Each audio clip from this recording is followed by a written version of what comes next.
advice from the experts. Lorna Milton. BBC Three Counties Radio.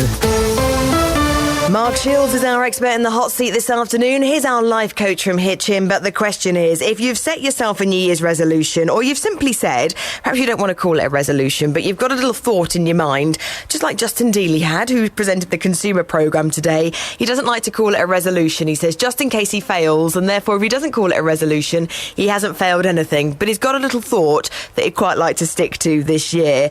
So if you've thought to yourself, I'm going to try to, or I'm going to stop doing, or I'm going to get myself into, then how can you really stick to the goal that you've set and not fail by the end of the first week or within the first month? Can a New Year's resolution ever really work? Or is it just too much pressure? Are you setting yourself up for failure? Well, one man with all the answers. Mark Shields, our life coach from Hitchin. Some good news is what I'm after today. Hello, Mark. Hi, Lorna. Happy New Year to you. And welcome to you, and Happy New Year to you as well. You. I think that's quite an interesting question to have thrown out there. Can we find anyone that has ever achieved what they've set as their New Year's resolution? Yeah, absolutely. I mean, if you look at the statistics, although they do look a little alarming and a bit disappointing, 12% of people actually achieve what they set out to achieve in terms of their New Year's resolution. Right, I'm looking for those 12% of beds, hearts and bucks. 12%. What is a New Year's resolution exactly? Because some people would say it's a thing you set yourself for the 1st of January. Justin Dealey from the consumer programme today doesn't like to call it a resolution just in case he fails it, but he's got the thought in the back of his mind anyway. Well, and I mean, funnily enough, 73% of people actually go into a new year with on the premise that they're going to change something about their lives. So a New Year's resolution, quote, a New Year's resolution is a commitment that an individual makes to a project or the reforming of a habit, often a lifestyle change, that is generally interpreted as advantageous to them.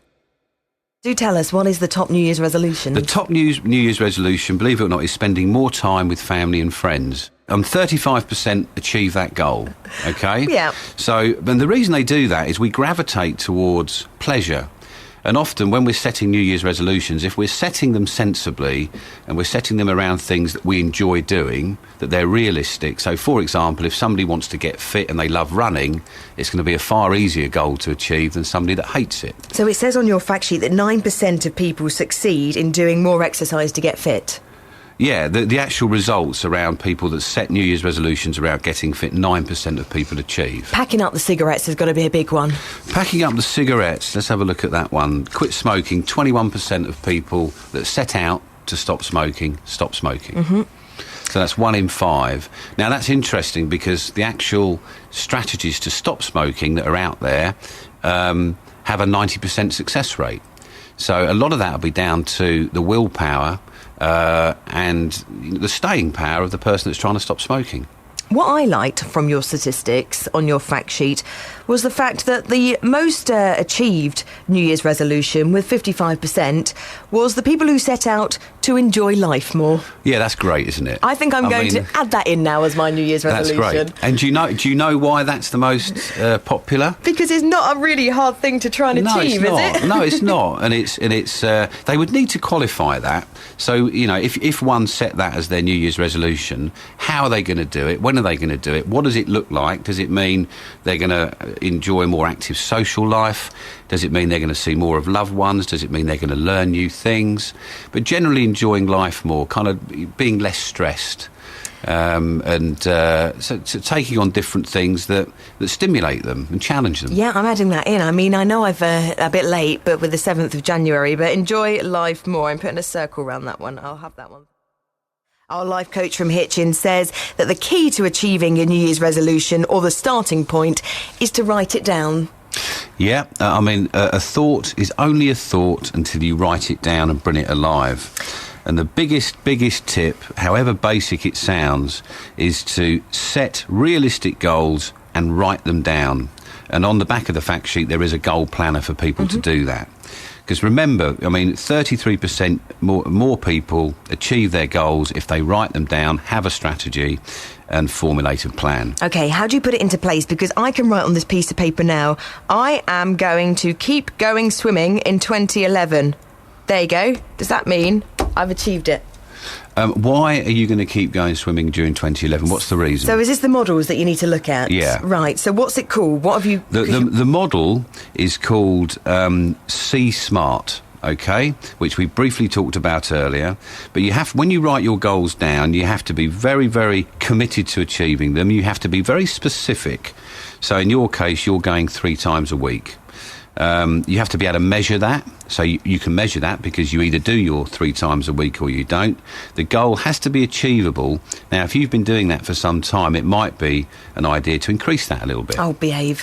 In fact, increase that quite a lot. No! It has to be realistic, so perhaps going 5 times a week is not realistic for you. 3 times a week was quite a struggle. And how long are you going to do it for? All year. And you're looking to sustain your weight loss and fitness? Well, just to keep fit, really. Okay. Well, that's a great idea. And so your goal, effectively, is to sustain your current level of fitness and feeling good and weight loss. But let's look at another example. Let's think about somebody that wants to lose weight. Okay, if you want to lose weight, many people will say, yeah, well, 2011, I'm going to lose some weight, but they never write it down. They never think beyond that. They never think, how much weight do I need to lose? How am I going to do it? When am I going to do it? And what am I going to do differently this year to what I did last year? So they need to be very specific about that. And on the sheet there, you would write your goal down. And then you would literally write Sea Smart above it and make sure it fits that criteria. Right. That's the first thing to do. So your C Smart is committed, specific, measurable, achievable, realistic, and the timescales.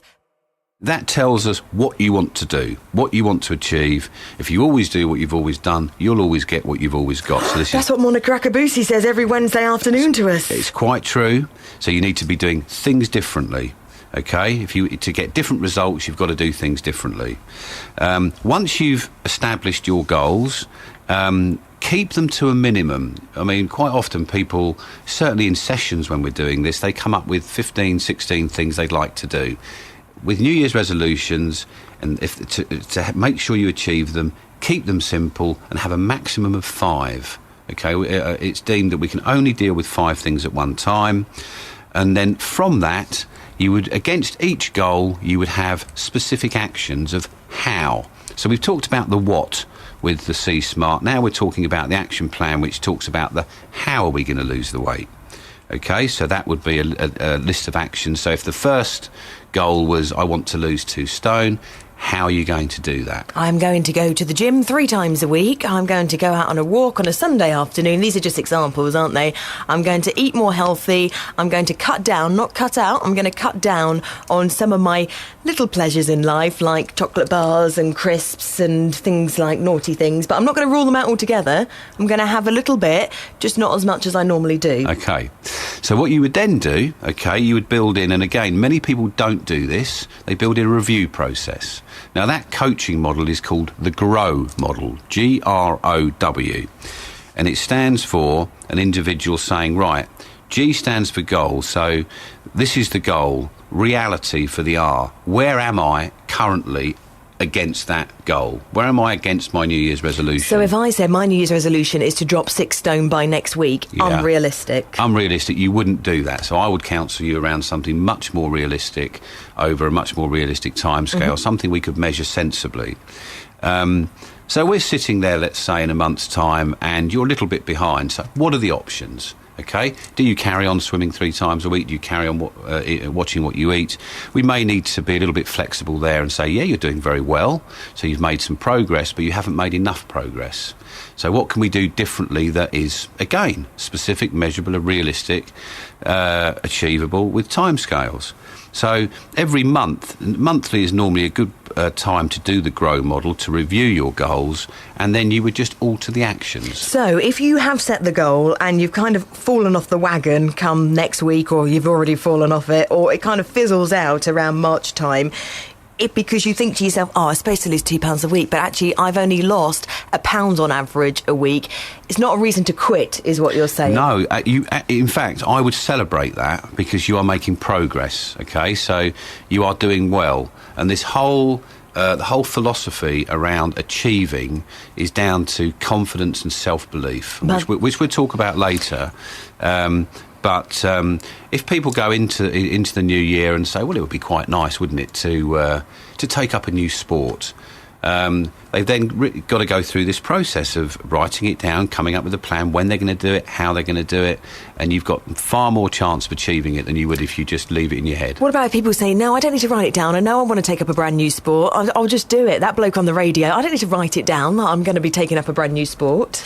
No, you could say that, but if you, I would then say I would challenge that, to be honest with you. The figures speak for themselves, and there's an old story about Harvard years ago, and the most successful people that came out of Harvard and went on to do great careers were the people that actually wrote their goals down and followed a plan. So what you're really saying is, if you write it down, it's in your head, and you've kind of committed yourself to it as well. Yeah, you're consciously committing to it. Yeah, the potential model is all about unlocking your potential and looking at the emotions behind the drivers. Okay, so why is it that people don't follow through on their goals or their ideas? People don't follow through for a number of reasons. One, because they were never serious in the first place. Okay, it was a whim. Yeah, well, I think, I'll try and lose a bit of weight, or I'll try and get to the gym, or I'll try and get promotion this year. But people don't follow through actually through fear. And a lack of confidence. Fear of failure. Fear of failure. They just they make their statement, they set their goal, and often people will say, well, I'll give it a go and see what happens. Nothing ventured, nothing gained. That is entirely the wrong attitude to have. So when you go into something like this, you've really got to believe that you can achieve your goals, which is why it's so important that they're achievable. Okay, and because what you do is you begin to take action. So you have your action plan, you begin to take action, and when you take action and you're doing things differently, you get better results. I mean, that's just the way it goes. You see different results, even if you're losing the £1 as opposed to the 2 you're looking to lose. But even when you get those results, whatever it might be, say it's a week off the cigarettes you've done already, well done if you have, or this week you've lost the £2 that you set out to lose. Once you get the results, there's that self-fulfilling feeling, and it spurs you on to do even more. Absolutely. Progress, you gain momentum. So once you start seeing results, you start to believe, actually, I can achieve this. And when you start to believe that you can achieve it, what happens to your potential? You're unlocking it, aren't you? Mm-hmm. So you're finding yourself with more potential to achieve, so you take more action. The more action you take, the better the results you get. The better the results you get, you really start to believe, hang on a minute, hey, I can achieve this. And you get far more resourceful. And it's a really, really powerful model. And the whole key behind it is self-belief. Another one of your principles that you touched on briefly was the KISS principle. Yeah, the KISS principle. That doesn't mean we will go and kiss everybody for New Year. Isn't it? But keep it simple. You know, whenever I'm talking to clients about setting goals, it can get quite complicated. Lots of goals, lots of wants go up on the board. But just keep it simple. Keep it to a minimum of up to 5 goals. Okay, we can't cope with any more than that. Prioritise the goals. Be very specific about the key actions that you're going to take, how often you're going to review what you're trying to achieve, but just keep it simple. Mark Shields, our life coach from Hitchin, thank you so much for coming in. My pleasure. And good luck with your goal, your New Year's resolution. My New Year's resolution, yeah, that's man right. Who has never failed, so we know this time next year he'll have achieved that one as well. I certainly hope so. I hope we can all say the same, Mark. So do I. We'll see you soon.